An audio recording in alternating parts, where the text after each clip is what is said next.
억울한 것이 있는지요? 배경이 없어서 억울하고 열심히 일하는데 돈이 모아지지 않아서 또 억울하기도 합니다. 바르게 살다가 나만 손해보는 것 같아서 바르게 사는 것이 억울한 사람도 있는 것을 봅니다. 억울한 것이 많은 세상이지요. 우리는 그 속에서 억울해하면서 살고 있습니까? 아니면 억울해하기보다는 다른 무엇인가를 바라보면서 살고 있습니까? 오늘 본문은 욥이 엘리바스에게 대답한 후반부인데요. 1절을 함께 읽겠습니다. 어찌하여 전능자는 때를 정해놓지 아니하셨는고 그를 아는 자들이 그의 날을 보지 못하는고. 어찌하여, 왜로 시작하는 문장입니다. 왜 하나님께서 때를 정해놓지 아니하셨는고 라고 이야기합니다. 이 때는 심판의 때를 의미합니다. 악한 사람이 심판받아야 하는데 이 땅을 살면서 악한 사람이 그 악을 행한 것에 대해서 심판받는 때가 있어야 하는데 그 때가 없는 것을 이야기하는 것입니다. 어떤 사람은 참 나쁘지요. 그런 사람은 천벌을 받아 마땅한데 그런데 하나님께서 그를 심판하지 아니하셔서 세상에서 복을 누리는 것 같은 사람들이 있습니다. 아주 많이 있습니다. 그를 아는 자들이 그의 날을 보지 못하는 고라고 이야기합니다. 악한 사람을 보고 있는 신앙인에 대한 이야기인데요. 하나님의 심판이 그 악한 사람들에게 임하기를 바라면서 그를 아는 자들이 그의 날, 하나님의 심판의 날을 보기를 기다리는데 기다리고 또 기다리면서 저 악한 사람들이 천벌을, 하나님의 벌을 받기를 눈을 부릅뜨고 기다리고 있는데도 불구하고 여전히 그들에게 일어나지 못 그 악한 사람들이 심판을 받지 아니하고 있는 것을 봅니다. 어쩌면 평생 악한 사람들이 심판받는 것을 보지 못하고 끝날 수도 있습니다. 그래서 참 이 하나님을 아는 사람, 믿는 백성의 이 억울함이 이 세상에서 끝내 이루어지지 않을 수도 있겠지요. 이 앞에 장인 23장, 24장이 이제 욥이 엘리바스에게 대답한 본문인데 이 23장에서 보면 욥이 하나님을 계속 찾지만 하나님께서 그에게 나타나지 않은 것에 대해서 말하였습니다.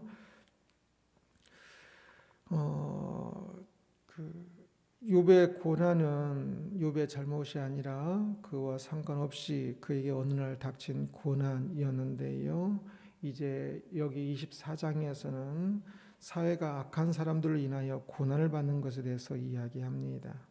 욥이 하나님을 간절히 찾았지만 하나님이 욥에게 나타나지 않으시고 욥에게 계속 고난이 있는 것처럼 이 세상의 약자들이 정의가 이 세상에 이루어지기를 간절히 찾았지만 정의로우신 하나님께서 이 세상에 그 정의를 내려주는 악한 사람들이 심판을 받고 약자들이 다시금 건짐을 받는 그 정의가 온전히 이루어지지 않는 상태, 그 상태에 대해서 이야기하는 것입니다.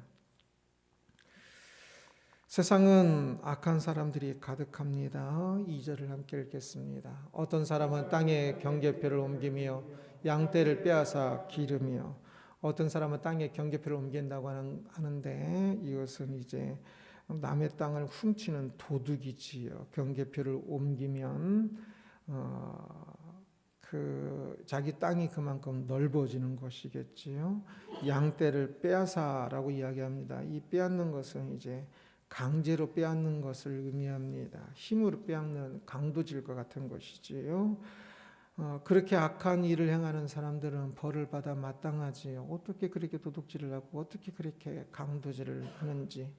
또 세상에서는 합법이지만 실제로는 또 도둑과 같은 것이 있지요. 나쁜. 그래서 고리대금업 같은 경우도 요즘 이제 조금 더 법으로 막고 많이 그 제한을 두기도 하는데 이 당시에도 특히 겉옷 같은 경우를 이제 돈을 갚지 않으면 겉옷을 보증으로 잡고 있던 것을 빼앗아 버리기도 하고 그러는데 합법이었지만 그러나 그것은 그 사람을 그 사지로 몰아넣는 나쁜 짓이었습니다. 그렇게 나쁜 일을 하는 사람들이 오늘 본문에 계속 나오는데, 그러나 그들이 심판을 받지 않는 것에 대한 이야기인 겁니다. 사회는 그들이 악을 행하는데도 불구하고 그들이 악을 행하는 악한 사람들이 악을 행하는 것을 잘 모르기도 하고, 또 약육강식이 적용되어서 악한 사람들은 또 오히려 선한 사람이 되고, 그래서 그들이 더더욱더 계속 악한 사람이 계속 강자로 남아 있는 것에 대해서 이야기합니다. 사회는 어쩔 수 없이 그럼 이제 하나님께서라도 하나님께서 이 사회의 위정자들을 통해서 통치하게 하셨는데, 또한 그럼에도 불구하고 하나님께서 모든 것의 통치자시지요. 그래서 하나님께서 맡기신 위정자들이 제대로 하지 아니하면 하나님께서는 누가 악한 사람인지 더 정확히 아시고, 하나님께서는 또 돈에 욕심이 있어서 돈 때문에 그렇게 놔두는 것도 아니고, 하나님께서는 힘이 없어서 그렇게 놔두는 것도 아니니까 하나님께서 그 일들을 처리하시면 정의 구현을 하시면 좋을 것 같은데, 그러나 그렇게 하지 않는 것을 두고 이야기를 하고 있는 것입니다. 세상에는 약자가 많이 있습니다. 10절을 함께 읽습니다. 그들이 옷이 없어 벌거벗고 다니며 곡식이삭을 나누나 굶주리고. 하나님께서 악한 사람들을 심판하지 않는 그것으로 인하여서 이 세상에는 약자가 더더욱더 약자가 되고 어려움 가운데 살게 되지요. 벌거벗고 또 굶주리고, 이 두 단어가 강조된 문장입니다. 이 10절에는 의식주의 결핍을 이야기하는데, 약자들이 그냥 조금 약한 것이 아니라 기본 생활인 의식주조차도 되지 않는 모습을 이야기하지요. 돈이 없어서 겉옷을 담보물로 뺏겼는데 또 집도 없어서 방황하고 있습니다. 그래서 그들이 옷이 없어 벌거벗고 다니며, 이것은 이 옷 전체를 벌거벗는 뜻이 아니라 겉옷이 가장 비싸니까 겉옷을 이제 담보물로 맡겼다가 돌려받지 못하는 것입니다. 그래서 이 옷이 없는 거 없이 이스라엘 지역이 온도차가 심한 곳이 많습니다. 그래서 저녁에는 굉장히 추운 곳이 많이 있는데, 이 옷이 없이 있는 것이고, 또 다니며, 이것은 이제 방황하다라는 뜻입니다. 그래서 거할 집이 없어서 또 노숙처럼 이 밖에서 그 피할, 조금이라도 추위를 피할 작은 동굴이든지 뭐 그러한 곳을 찾아 방황하고 있는 것을 이야기합니다. 또 돈이 없어서 굶주리고 있다고 이야기하지요. 특별히 곡식 이삭을 나르나 굶주리고라고 이야기하는데, 이것이 참 아이러니고 비극이지요. 수확하는 곳에서 곡식을 나르고 있는데, 일하면서도 그의 배는 꼬르꼬르 소리 나면서 굶주림으로 요동을 치고 있습니다. 일하는 곳에서 주인의 곡식단을 나르고 있는데, 그 곡식단 조금만 먹어도 훨씬 나을 텐데 그것도 먹지 못하고 그것을 나르면서 있는 겁니다. 식당에서 서빙을 하는데 사람들이 배부르게 먹고 그 맛있는 음식을 서빙을 하고 있는데, 자기는 하루 종일 굶어가지고 밥을 사 먹을 돈이 없어서 굶어서 하루 종일 아니면 이틀 배를 굶주린 채에 식당 서빙을 하고 있는 것과 같은 모습입니다.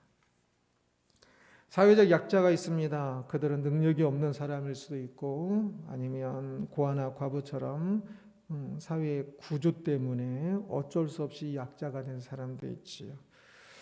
욥이 고난받을 때 죄가 있었기 때문이 아니었습니다. 그것처럼 사회적 약자도 죄가 있기 때문에 약자로 사는 것이 아닙니다. 약자는 이것을 기억을 해야 합니다. 자신이 사회적 약자라고 해서 그것에서 좌절하고 포기하고 절망해서는 안 됩니다. 욥이 고난 가운데 있다 할지라도 좌절하고 포기하고 절망하면 안 되는 것처럼 하나님께서 욥이 고난받고 있지만 하나님의 온 시야와 눈은 마음은 세상에서 잘 먹고 잘 사고 있는 사람들에게 있는 것이 아니라 욥에게 있었을 것입니다. 욥의 세 친구는 지금 주로 다 부유한 사람들이었습니다. 그들에게 하나님의 마음이 있는 것이 아니라 고난받고 있는 욥에게 있었습니다. 욥이 믿음의 사람이었기 때문이지 하나님의 사람이었기 때문에 사회적 약자도 마찬가지입니다. 약자라고 버려진 것이 아닙니다. 그들의 욥처럼 고난받고 욥이 고난받는 것처럼 사회적 약자로서 또한 고난받고 있을지 모르지만 그가 만약 욥처럼 믿음의 사람이라면 하나님께서는 그를 지켜보고 계실 것입니다. 이 땅에 사는 동안 평생 약자로 살다가 끝날 수는 있어도 그러나 그것이 보잘것없고 버림받은 것은 결코 아닙니다. 그가 믿음으로 하나님 앞에 서 있다면 그의 인생은 참으로 존귀하고 참으로 빛날 수 있습니다. 빛나는 금일 수 있습니다. 그러기에 내가 약자인가 강자인가인 것이 그것이 중요한 것이 아니라 하나님 앞에 선 사람으로서 살고 있는가 아닌가 그것이 중요하겠지요. 그래서 23장에서는 욥은 참 시련 가운데 있지만 시험 가운데 있지만 그 시험이 끝나고 나면 금처럼 빛날 것이다 라고 고백을 합니다. 그것처럼 약자들도 지금은 약자이지만 돈이 없고 지금은 사람들의 조롱을 받을지 모르겠지만 그러나 그것은 오직 사람들의 시각일 뿐 하나님께서 보실 때는 금처럼 빛나는 사람이 될 수 있도록 내가 하나님께서 보실 때는 금처럼 빛나는 사람인가를 자신을 돌아보면서 그것이 중요합니다. 그래서 욥처럼 그렇게 고백할 수 있도록 하나님 앞에 서야 하는 것이지요. 18절부터 25절까지는 악인의 심판에 대한 이야기입니다. 오늘 본문 1절부터 17절까지와 18절부터 25절까지가 완전히 반대입니다.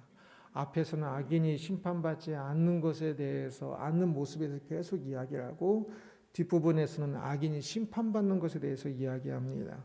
어떤 특별한 설명 없이.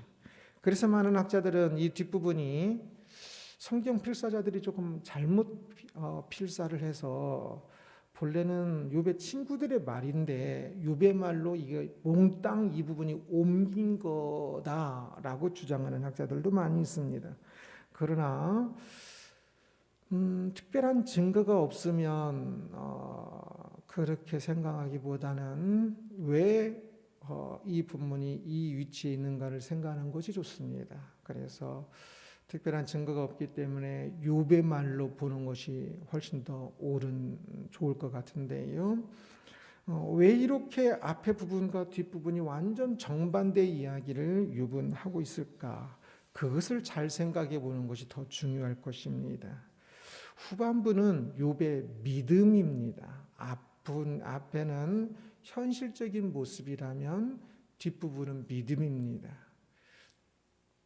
앞부분은 사회적 정의 구현은 약자가 회복하는 것은 이 땅에서 일어날 때도 있지만 이 땅에서 일어나지 않는 경우가 더 많을 겁니다.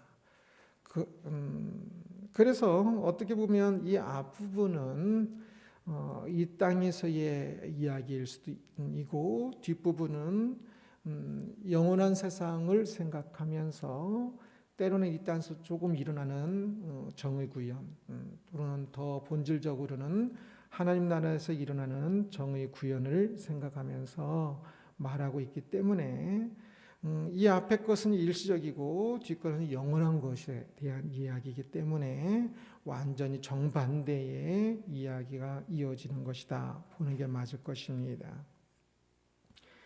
지금 당장은 악인이 심판받지 않고 있고 부유하게 잘 살고 있습니다. 세상을 보면 아마 항상 그럴 겁니다. 여기 있는 분들이 학생 시절에도 그랬고, 그리고 청년 시절에도 세상은 늘 참 정의구현이 제대로 되기보다는 그렇지 않은 모습들이 많고, 지금 나이가 들어 노년이 되었어도 세상은 여전히 그렇습니다. 뭐 10년, 20년 후에는 이 나라가 진짜 정의구현이 되고 진짜 약자들이 참 더 세움을 받는 그런 나라가 될까요? 되지 않을 것입니다. 그러나 이 악인이 심판받지 않는 그 모습은 인간다운 모습은 아닙니다.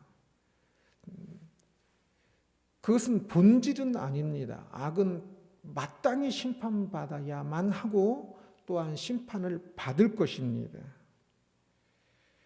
그래서 욥은 이 후반부에서 하나님의 심판에 대해서 이야기를 하는 것입니다. 욥이 23장 이야기에서 욥이 하나님을 막 찾았습니다. 그러나 하나님을 발견하지 못했습니다. 그럼에도 불구하고 그는 계속 하나님을 찾아요. 하나님께서 그에게 오지 않으셔도. 왜? 하나님께서 그에게 오실 것을, 언젠가는 오실 것을 믿었기 때문입니다. 그래서 욥의 경우는 욥이 이 땅을 사는 동안에 이후에 하나님께서 오셔서 그를 다 회복시키시지요.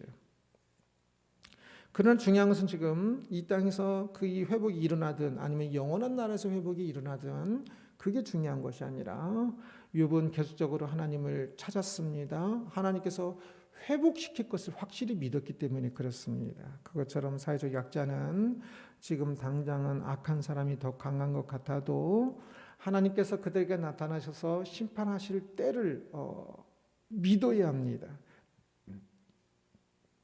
그래서 지금 이 땅에서의 강자와 약자, 그게 중요한 것 아니고 이 땅에서 옳고 그름을 심판하시는 하나님의 때가 있음을 분명히 믿어서 그날을 바라보면서 이 땅에서의 약자로서의 서름과 억울함과 고통들을 불평이나 원망이 아니라 그 속에서 오히려 하나님을 찾아가는 그것이 중요한 것을 이야기하고 있는 것입니다. 악인에 대해서 이야기합니다. 18절입니다. 그들은 물 위에 빨리 흘러가고 그들의 소유는 세상에서 저주를 받나니 그들이 다시는 보던 길로 다니지 못할 것이라. 그들은 물 위에 빨리 흘러가고 라고 이야기합니다. 직역하면 그들은 물 위에서 빠른 이다, 이 정도입니다. 그래서 물 위에서 빠르게 지나가는 어떤 것 정도로 이렇게 번역하면 되는데요. 그래서 이것을 물 위에서 이렇게 흘러가는 물 위에서 떠 있는 작은 나무 조각과 같다, 이렇게 번역하기도 하고, 아니면 물 위에 거품이 이렇게 살짝 생겼다가 물이 흐르면서 그 거품이 딱 없어지죠. 그래서 물 위에 거품과 같다라고 번역을 하기도 합니다. 그 악인의 정체에 대한 이야기입니다. 악인은 물 표면 위에 떠내려가는 아주 작은 있다가 금방 사라지는 그것에 불과하다. 그렇게 하찮은 존재다. 그래서 어떤 성경은 중요하지 않다 이렇게 번역하기도 합니다. 그렇게 하찮고 뭐 거기 뭐가 떠내려가는 거 있다가 없어지는 거 누가 관심이나 가집니까? 이 세상에 있을 때 악인이 강하니까 막 대단한 것 같고 재벌이 대단한 것 같고 뭐 대통령이 막 대단한 것 같지만 그러나 그 악인은 실제로는 영원한 나라의 관점에서 영원한 세상에서 보면 아무것도 아닌 하찮은 존재이다라고 이야기하는 겁니다. 악인이 세상에서 100년을 부귀영화를 누린다 해도 영원으로 생각하면 물 위의 거품처럼 짧은 기간에 불과한 것이라는 거지요. 그래서 이 땅에서 보면 악인이 저렇게 잘 살고 있는 것이 너무나 억울한 것 같지만 선한 사람이 보기에는 그 100년이나 저렇게 부귀영화를 누리니까 너무나 불공평한 것 같지만, 그러나 영원한 날에 영원한 심판을 받는 것을 보면 그때는 물 위에 거품이 잠깐 생겼다가 사라지는 것처럼, 실제로는 그 100년 동안 막 부귀영화를 누렸어도 그것은 진짜 하찮은 것이고 진짜 짧은 것이고 진짜 의미 없는 것이라고 이야기합니다. 악인의 소유에 대해서도 마찬가지입니다. 그들의 소유는 세상에서 저주를 받나니 그들이 다시는 포도원 길로 다니지 못할 것이라 라고 이야기를 하고 있지요. 그들의 소유도 재앙입니다. 그래서 그들이 열심히 참 포도밭을 하나 만들기 위해서 얼마나 많은 사람들을 악한 사람의 경우 포도 하나를 만들기 위해서 얼마나 막 속임수와 사람들을 쥐어짜고 겉옷까지도 그냥 다 빼앗고 사람에게 임금도 제대로 안 주고 그렇게 해서 포도밭을 하나 만들지만, 그러나 그 땅이 저주를 받아서 다시는 사람들이 포도원 길로 다니지 못할 것이라 이야기합니다. 그것은 포도원에 포도 열매가 맺히질 않아서 포도 열매를 따로 갈 필요가 없다라는 의미입니다. 포도밭이 그냥 완전 쫄딱 망하는 것이지. 그렇습니다. 악을 행하며 세상에서 모은 모든 재산들이 그때에는 대단한 것 같고 그 돈으로 뭐든지 할 수 있는 것 같고, 그것으로 돈을 쥐고 있으면 사람들이 막 우르르 존경도 하고 막 그렇게 봅니다. 그러나 그것도 순식간에 그 사람의 가치가 물 위에 작은 나무토가 또는 거품과 같았던 것처럼 그의 재산도 물 위에 작은 거품이나 작은 나무 조각과 다르지 않다라고 이야기하는 것입니다. 20절을 함께 읽겠습니다. 모태가 그를 잊어버리고 구더기가 그를 달게 먹을 것이라. 그는 다시 기억되지 않을 것이니 불의가 나무처럼 꺾이리라. 모태가 그를 잊어버리고 라는 것은 심지어는 그를 낳은 어머니조차도 그 악인을 잊을 정도라는 것을 의미합니다.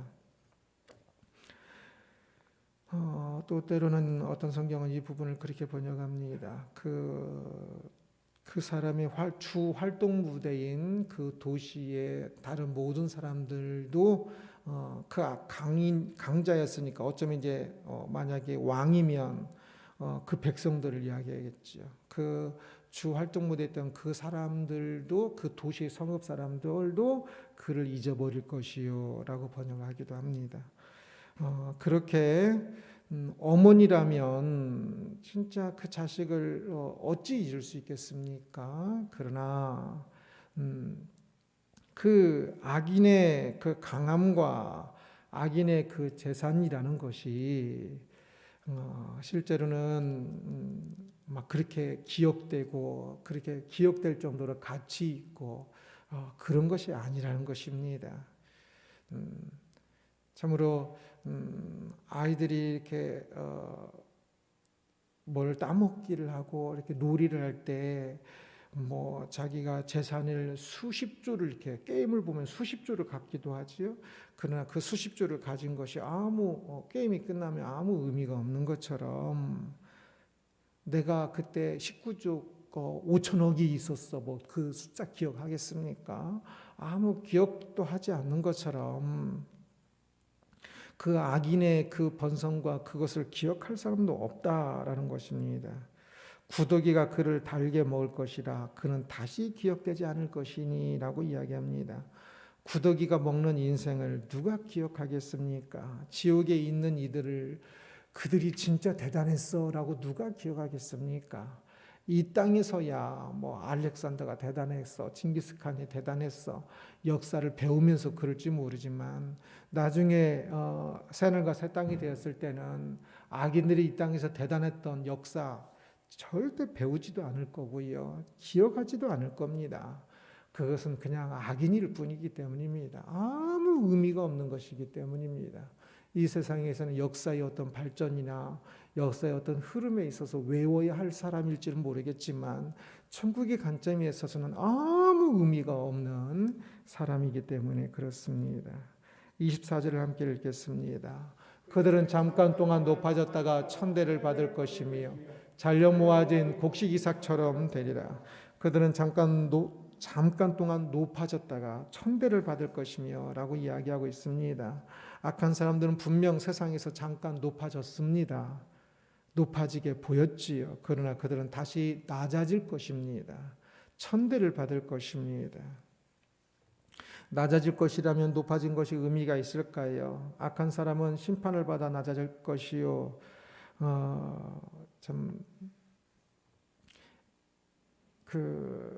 낮아질 것이고 약하였지만 약자이지만 의로운 사람은 다시 높아질 것입니다. 금처럼 빛날 것입니다. 그러기에 악한 사람이 되어야 악한 강자가 되어야 할지 약한 선한 약자가 되어야 할지는 참 잘 선택해야 하겠지요. 세상에서 성공한 사람이라 해도 악자는 반드시 심판을 받습니다. 그러기에 약자들은 그 악한 사람들을 두려워할 것이 아니라 악한 자가 되지 않도록 혹여나 악한 자가 될지나 않을지 약자란 것이 선한 사람이라는 것을 의미하는 것은 결코 아니지요. 약한 사람이 때로는 이 세상에 살다 보면 악한 사람이 성공하는 것을 보고 악한 사람의 힘이 있음을 보고 그것을 부러워합니다. 부러워하면 진다고 이야기를 하지요. 그러면 그것을 부러워하면 약한 사람이 그 강자가 되기 위해서 자기도 악자가 될 의도가 다분히 있는 겁니다. 부러워한다는 것은. 그렇기 때문에 그냥 약자가 아니라 혹 약자이어도 선한 약자가 되어야 한다는 것을 이야기하는 것입니다. 욥은 자신은 하나님을 발견하지 못했지만 하나님은 자신을 발견하셔서 보고 계심을 믿었습니다. 그것이 23장의 내용이지요. 그래서 그는 하나님 앞에 떨었습니다. 고난을 받았지만 자기가 고난받는 것 때문에 떤 것이 아니라 하나님 앞에서 혹이나 자신의 죄가 무엇이 있을까 생각하면서 떨었습니다. 그러면서 하나님께서 자신이 나타나시면 그때는 금처럼 빛나게 될 것이라는 것을 믿었습니다. 그 금처럼 빛나게 되게 그렇게 살았습니다. 고난 중에도 철저히 자신의 고난받는 것을 두려워하거나 참 잘못된 길을 가지 아니하고 하나님 앞에서 계속 떨고 있었지. 세상도 마찬가지입니다. 약자인 것을 걱정하고 두려워하고 떨어서는 안 됩니다. 약자의 가장 약점은 저는 돈 없는 것도 아니고 먹을 것이 없는 것도 아니라고 생각합니다. 약자이기 때문에 그 없는 것으로 인하여 그것 때문에 떨면 이것이 가장 큰 약점이라고 생각합니다. 약점입니다. 욥이 고난받을 때 고난 때문에 떨고 고난 때문에 괴로워하고 고난 때문에 그것에 온 신경이 집중되었다면 욥이 될 수 없었을 것입니다. 욥이 고난이 수없이 많은 고난이 있었지만 하나님 때문에 떨고 하나님 앞에 엎드리고 하나님의 뜻을 찾고 그랬습니다. 그것처럼 약자들도 마찬가지입니다.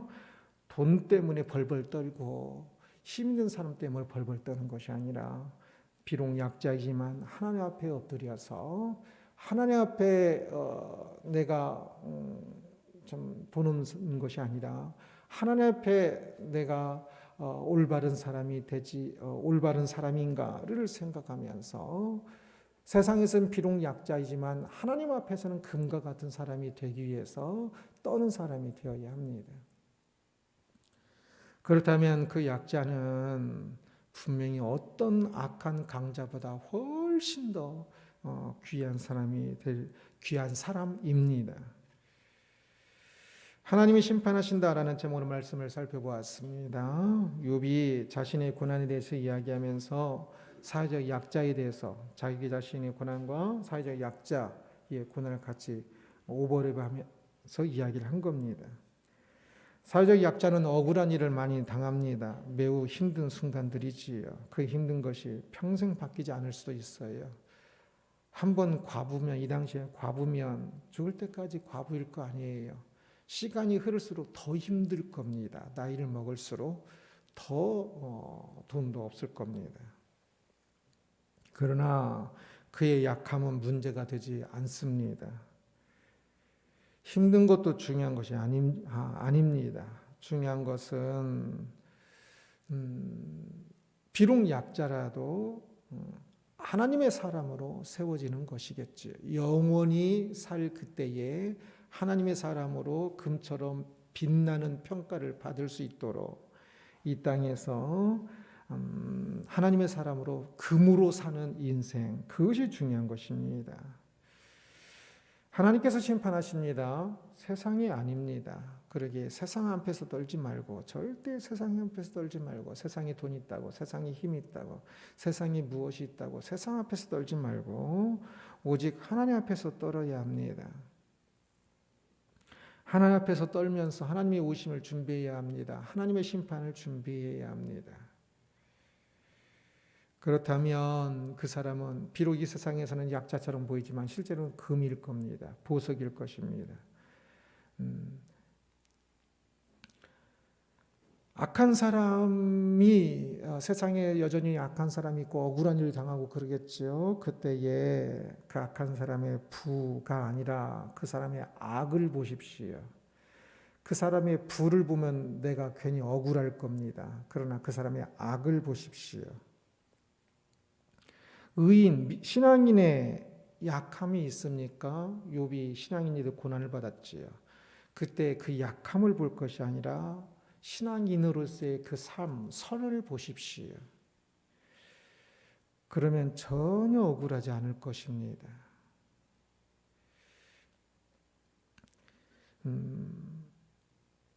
악인의 그 부는 아무것도 아니고 그 악함이 하나님께서 심판하실 것이니까, 의인의 이 땅에서 약함은 아무것도 아니고 실제로는 금에 쌓여있는 작은 것에 불과하고 실제로 하나님께서 우리의 선함을, 우리의 믿음을 심판하실 때 칭찬하실 것이니까 우리는 바로 그것을 보면서 사는 것이지요. 그러면 세상에서 나 혼자 괜히 옳은 일을 하다가 그냥 손해보는 것 같아서 너무 억울한 마음, 그 마음 절대 없을 것입니다.